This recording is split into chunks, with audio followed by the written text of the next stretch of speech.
Hello student, आपका फिर से एक बार फिजिक्स की क्लास में स्वागत है। चलिए, जैसा कि पिछले लेक्चर में मैंने यूनिट 6 का दूसरा लेक्चर आपको पढ़ा चुका हूँ, आज यूनिट 6 का ही बच्चों फिर से तीसरा लेक्चर शुरू कर रहा हूँ। यूनिट 6 का तीसरा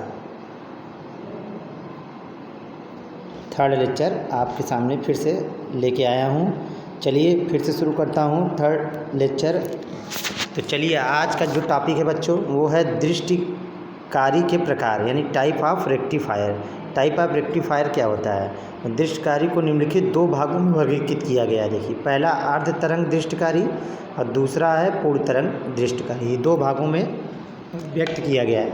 यानी हाफ वेव रेक्टिफायर क्या होता है और पूर्ण वेव रेक्टिफायर क्या होता है। तो चलिए पहले बताते हैं अर्ध तरंग दृष्टिकारी। जैसा कि इसमें इसका हम देखिए फिगर बनाए, ये एसी करंट है और ये S1 S2 से होकर जा रहा है। ये PN हमने जंक्शन डायोड लगाया है। तो अर्ध तरंग दृष्टिकारी में इनपुट AC, ध्यान दीजिएगा, इनपुट AC वोल्टेज के केवल धनात्मक अर्धचक्र में ही चालन होता है।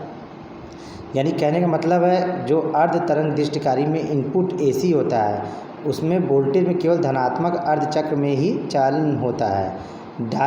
डायोड रिवर्स बॉयस में होने के कारण, ये देखिए डायोड लगा हुआ है जो PN डायोड, तो डायोड रिवर्स के कारण होने के कारण इनपुट AC वोल्टेज ऋणात्मक अर्धचक्र में चालन नहीं कर पाता है।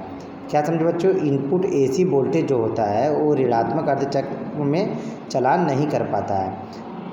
तो अर्ध दृष्टिकारी परिपथ दिखाया गया है। यहाँ पे ये जो परिपथ बना है वो अर्ध दृष्टिकारी परिपथ है।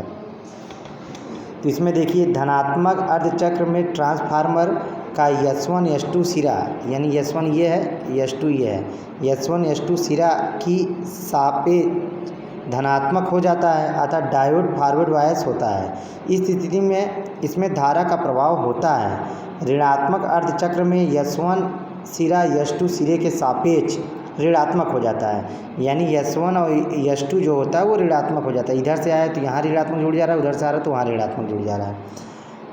तो ऋणात्मक अर्धचक्र में S1 सिरा S2 सिरे के सापेक्ष ऋणात्मक हो जाता है, अर्थात डायोड रिवर्स वायस हो जाता है, जिसके कारण परिपथ में धारा का प्रवाह नहीं हो पाता है। अर्धचक्र दृष्टिकारी परिपथ की इनपुट व आउटपुट तरंग को दिखाया गया। देखिए, ये एक तरंग ये है इनपुट, एक ये आउटपुट है।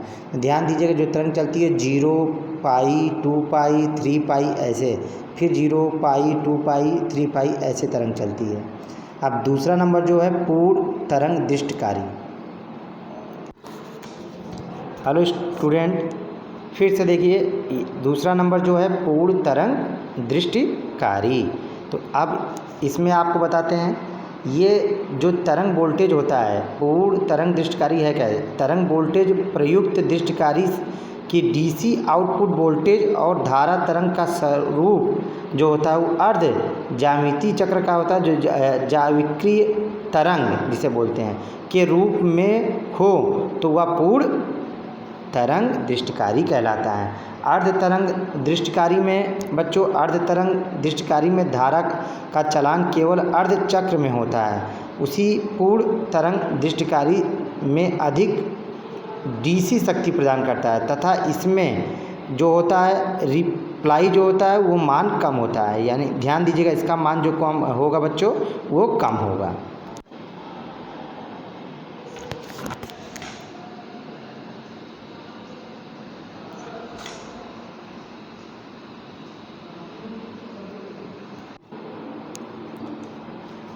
हाँ स्टूडेंट, अब चलिए अगला टॉपिक है जंक्शन ट्रांजिस्टर।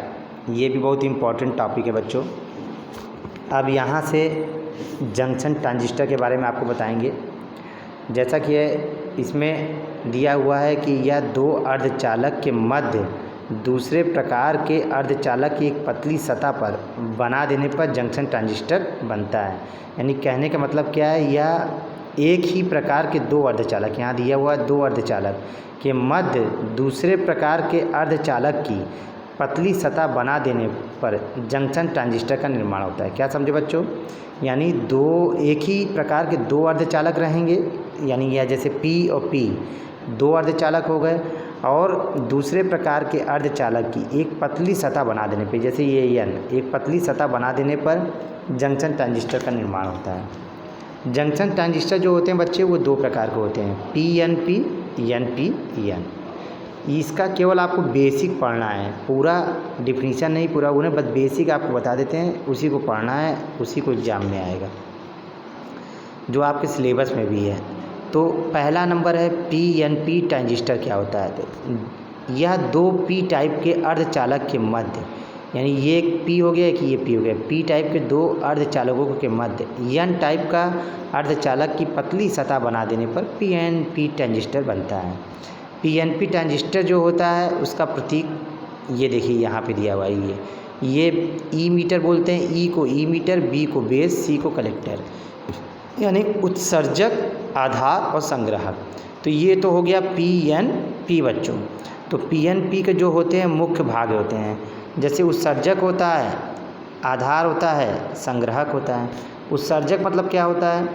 यह P टाइप के अर्धचालक की मोटी परत होती है। इसका जो प्रमुख कार्य होता है वो बहुसंख्यक आवेशों को उत्सर्जित करना होता है।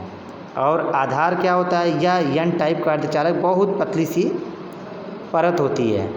इसका कार्य उत्सर्जक संग्राहक के मध्य अंतःक्रिया स्थापित करना होता है। संग्राहक क्या होता है? यह भी P टाइप के अर्धचालक मोटी परत होती है, जिसका प्रमुख कार्य होता है उत्सर्जन से उत्सर्जित बहुसंख्यक आवेश वाहकों को एकत्रित करना। इसे बोलते हैं PNP। प्रतीक यहाँ पे दिया हुआ, मान लीजिए एक नंबर के क्वेश्चन पूछ सकता है PNP का प्रतीक क्या होगा, तो ये प्रतीक होता है। ई मीटर क्या होता है, बेस क्या होता है, कलेक्टर क्या होता है, ये सारी चीज़ें छोटी छोटी चीज़ें हैं, ये सब एक एक नंबर में पूछता है। इसी प्रकार से जैसे दूसरा नंबर है आपका, दूसरे नंबर में दिया हुआ है NPN, सारी चीज़ें वही चीज़ रहेंगी, बस यहाँ पर हो जाएगा N, दो N टाइप के, यानी दो N टाइप के अर्धचालक के बीच में P टाइप का चालक लगा देते हैं। उत्सर्जक, आधार, संग्राहक सब वही रहते हैं। यहाँ पर होता क्या है, जैसे यहाँ बहुसंख्यक आवेश जो होते हैं वहाँ इलेक्ट्रॉन होते हैं, बस उसी को NPN ट्रांजिस्टर कहते हैं। Okay student.